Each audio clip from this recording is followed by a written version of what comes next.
கர்த்தருடைய ராஜரிகம்.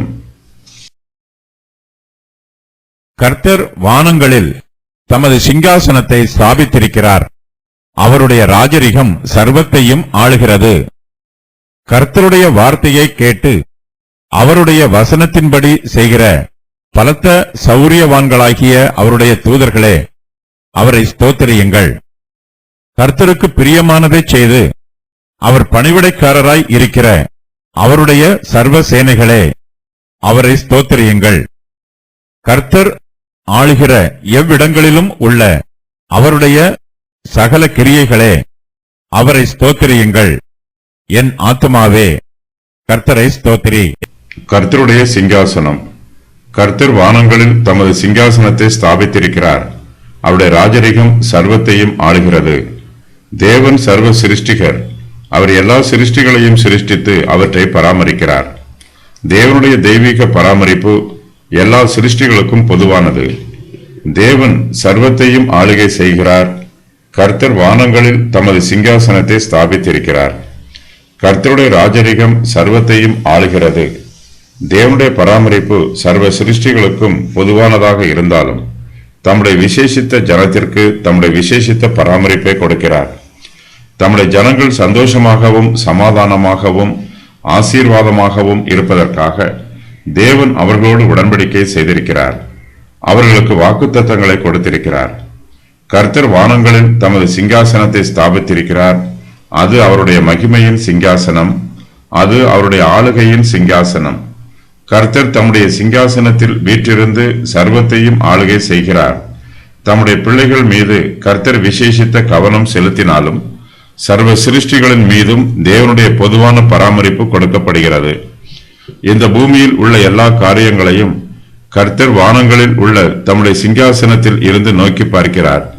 கர்த்தருடைய ராஜரிகம் சர்வத்தையும் ஆளுகிறது. தற்பொழுது கர்த்தர் முழு உலகத்தையும் ஆளுகை செய்யவில்லை. ஆகையினால் இது வருங்காலத்தில் நிறைவேறப் போகிற தீர்க்க தரிசனம்.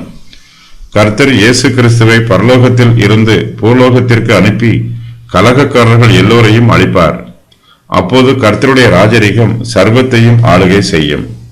கர்த்தரை ஸ்தோத்திரியுங்கள். கர்த்தருடைய வார்த்தையை கேட்டு அவருடைய வசனத்தின்படி செய்கிற பலத்த சௌரியவான்களாகிய அவருடைய தூதர்களே, அவரை ஸ்தோத்திரியுங்கள்.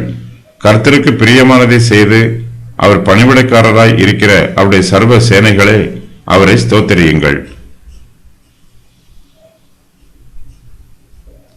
கர்த்தருடைய ராஜரிகம் சர்வத்தையும் ஆளுகை செய்வதனால் சர்வ சிருஷ்டிகளும் கர்த்தரை ஸ்தோத்திரிக்க வேண்டும்.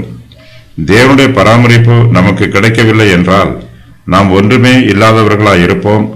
தேவனுடைய உதவியும் ஆதரவும் நமக்கு இல்லை என்றால் நாம் திக்கற்றவர்களாக இருப்போம். தேவனோ தம்முடைய கிருபையினாலும் இரக்கத்தினாலும் சர்வ சிருஷ்டிகளையும் பராமரித்து சர்வத்தையும் ஆளுகை செய்கிறார். யாரெல்லாம் கர்த்தரை ஸ்தோத்திரிக்க வேண்டும் என்று சங்கீதக்காரர் விரிவாக சொல்லுகிறார். கர்த்தருடைய தூதர்கள் எல்லோரும் கர்த்தரை ஸ்தோத்திரிக்க வேண்டும். கர்த்தருடைய தூதர்கள் எல்லோரும் பலத்த சௌரியவான்கள். கர்த்தருடைய தூதர்கள் அவருடைய வார்த்தையை கேட்டு அவருடைய வசனத்தின்படி செய்கிறவர்கள்.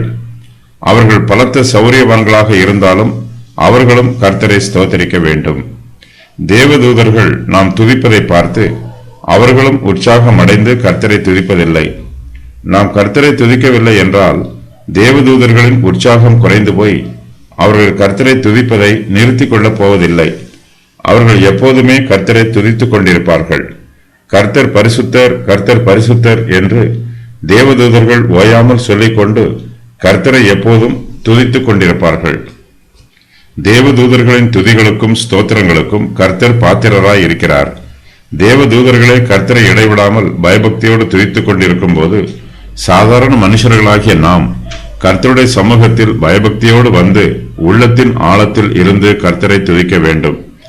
கர்த்தருடைய ராஜரிகத்தையும் அவருடைய பாதுகாப்பையும் அவருடைய பராமரிப்பையும் அவர் நமக்கு செய்திருக்கிற நன்மைகளையும் அவருடைய வாக்குத்தத்தங்களையும் அவருடைய உடன்படிக்கையையும் நாம் நினைவு கூர்ந்து நன்றியுள்ள இருதயத்தோடு கர்த்தரை ஸ்தோத்தரிக்க வேண்டும். கர்த்தருடைய சர்வ சேனைகளும் அவரை துதிக்க வேண்டும். இவர்கள் கர்த்தருக்கு பிரியமானதை செய்கிற அவருடைய பணிவிடைக்காரராய் இருக்கிறார்கள். இவர்கள் கர்த்தருக்கு பிரியமானதை செய்தாலும் இவர்களும் கர்த்தரை ஸ்தோத்தரிக்க வேண்டும். எல்லோரும் கர்த்தரை ஸ்தோத்தரிக்க வேண்டும் என்று தாவீது சந்தோஷமாய் சொல்லுகிறார். கர்த்தருடைய சமூகத்திற்கு முன்பாக தேவதூதர்களும் தேவனுடைய சர்வ சேனைகளும் சர்வ சிருஷ்டிகளும் கர்த்தரை ஸ்தோத்திரம் பண்ண வேண்டும். கர்த்தருடைய சகல கிரியைகள், கர்த்தர் ஆளுகிற எவ்விடங்களிலும் உள்ள அவருடைய சகல கிரியைகளே அவரை ஸ்தோத்திரியுங்கள். என் ஆத்துமாவே கர்த்தரை ஸ்தோத்திரி. கர்த்தருடைய சகல கிரியைகள் என்னும் வாக்கியத்திற்கு எல்லா மனுஷரும் என்று பொருள் சொல்லலாம். எல்லா மனுஷரும் கர்த்தருடைய கிரியையாய் இருக்கிறார்கள். இந்த பிரபஞ்சத்தில் உள்ள சர்வ சிருஷ்டிகளும் கர்த்தருடைய கிரியையாய் இருக்கிறது. ஆகையினால் இவை எல்லாமே கர்த்தரை ஸ்தோத்திரிக்க வேண்டும்.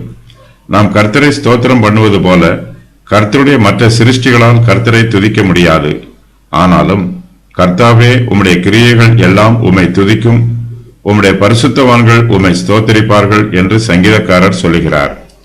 தாவீது இந்த சங்கீதத்தை ஆரம்பிக்கும் போது என் ஆத்துமாவே கர்த்தரை ஸ்தோத்திரி என்று சொல்லி ஆரம்பித்தார். தாவீது தேவனுடைய நாமத்தை மகிமைப்படுத்தி கர்த்தரை துதித்து இந்த சங்கீதத்தை எழுதியிருக்கிறார். இந்த சங்கீதத்தை எழுதி முடிக்கும் போது, என் ஆத்துமாவே நீ கர்த்தரை துதித்து விட்டாய், நீ இனிமேல் அமர்ந்திரு என்று தாவீது தன்னுடைய ஆத்துமாவுக்கு சொல்லவில்லை. அதற்கு பதிலாக என் ஆத்துமாவே கர்த்தரை ஸ்தோத்திரி என்றே சொல்லுகிறார். நம்முடைய ஆத்துமா கர்த்தரை இன்னும் அதிகமாய் ஸ்தோத்திரம் பண்ண வேண்டும்.